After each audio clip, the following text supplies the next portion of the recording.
여러분 안녕하십니까? 이어서 춘천에서 전해드립니다. 오늘 철원 군부대에서 확진자가 무더기로 증가하면서 도내 코로나19 환자가 42명 발생했습니다.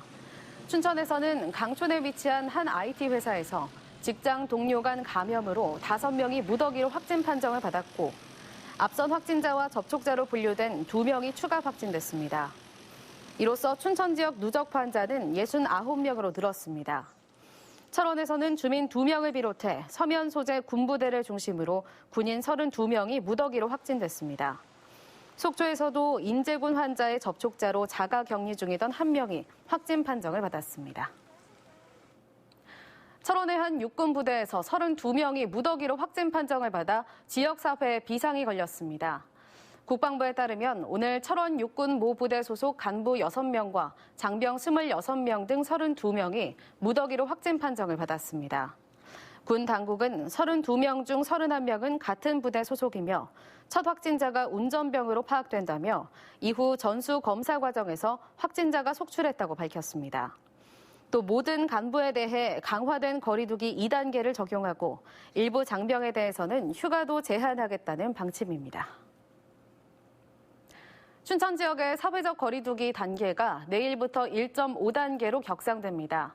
춘천시는 오늘 오전 7명이 양성 판정을 받은 데다 내일부터 수도권이 2단계로 상향되는 만큼 춘천도 단계 상향이 필요하다고 판단했습니다. 거리두기 1.5단계가 되면 축제 등 일부 행사에 100인 이상의 참석이 금지되고 종교 활동은 좌석수의 30%로 인원이 제한됩니다. 춘천시는 지난 21일부터 체육사회복지시설의 이용을 통제하는 등 1.5단계와 맞먹는 조치를 시행한 만큼 단계 상향에 큰 무리가 없을 것으로 전망했습니다. 코로나19 환자가 증가하면서 강원도에서도 생활치료센터가 운영됩니다. 강원도는 춘천에 있는 도 직속 기관인 교육시설을 생활치료센터로 지정해 운영한다고 밝혔습니다. 이 시설에는 40명까지 수용할 수 있으며 현재 의사 2명, 간호사 6명 등 검사 인력 10여 명이 배치됐습니다. 강원도는 지금까지 무증상이나 경증 환자 60여 명을 경기도 광주 등에 위치한 생활치료센터로 보냈지만 전국에서 환자가 밀려들면서 자체 운영을 결정했습니다. 수능이 열흘 앞으로 다가온 가운데 오늘부터 고3 학생들이 전면 원격 수업에 들어갔습니다. 또 26일부터는 고1, 고2 학생들도 원격 수업에 들어갑니다. 도교육청은 오늘까지 학생 48명이 코로나19 확진 판정을 받았지만 확진되거나 자가 격리 중인 고3 수험생은 없다고 밝혔습니다. 그러나 만일에 대비해 자가 격리 기간에 수능 시험일이 포함된 수험생을 위해 최대 368명을 수용할 수 있는 별도 시험장 7곳을 마련했습니다. 또 확진 판정을 받은 수험생들을 위해서는 강릉과 원주의료원에 시험실 2곳도 확보했습니다. 내일부터 춘천 지역 초중 고등학교는 학생 밀집도를 3분의 2로 준수해야 합니다. 강원도 교육청은 오늘 춘천 지역 각급 학교에 공문을 발송하고 다음 주 안전한 수능 시험을 위해 밀집도 3분의 1을 준수하라고 권고했습니다. 이는 지난 10월 19일 사실상의 전교생 등교 이후 5주 만입니다. 다만 60명 이하 유치원과 300명 이하 학교는 학교별 재량으로 결정할 수 있지만 밀집도 최소화에 적극 협조해 줄 것을 당부했습니다. 전국 공무원 노조 강원지역본부가 오늘 입장문을 내고 의암호 선박 사고에 대한 경찰 수사를 또다시 비판했습니다.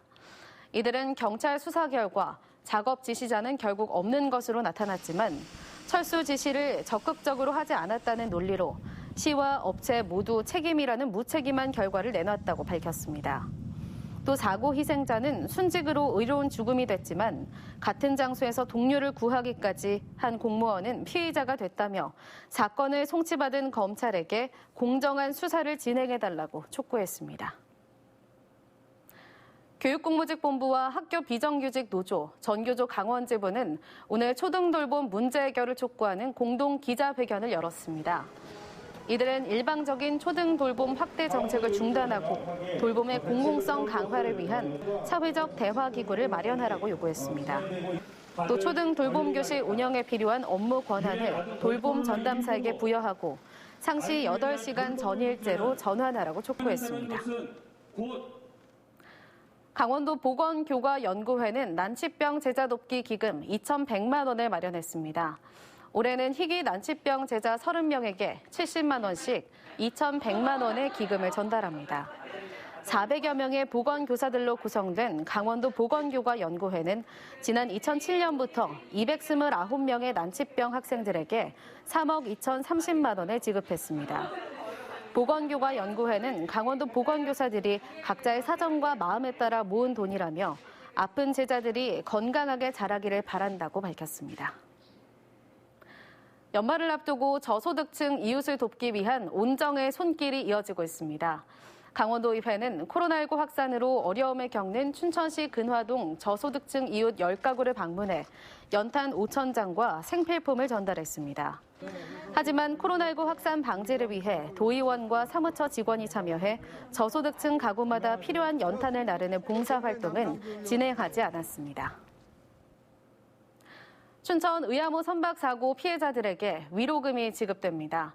최근 열린 선박사고 위로금 심의위원회에서 사망자와 실종자에게는 7천만 원, 부상자에게는 1,750만 원의 위로금 지급을 결정했습니다. 심의위는 과거 지급 사례를 검토했고 지역에서 일어난 사고에 대해 고의 과실과 관계없이 인도적 차원의 지급을 결정했다고 밝혔습니다. 지금까지 춘천에서 전해드렸습니다.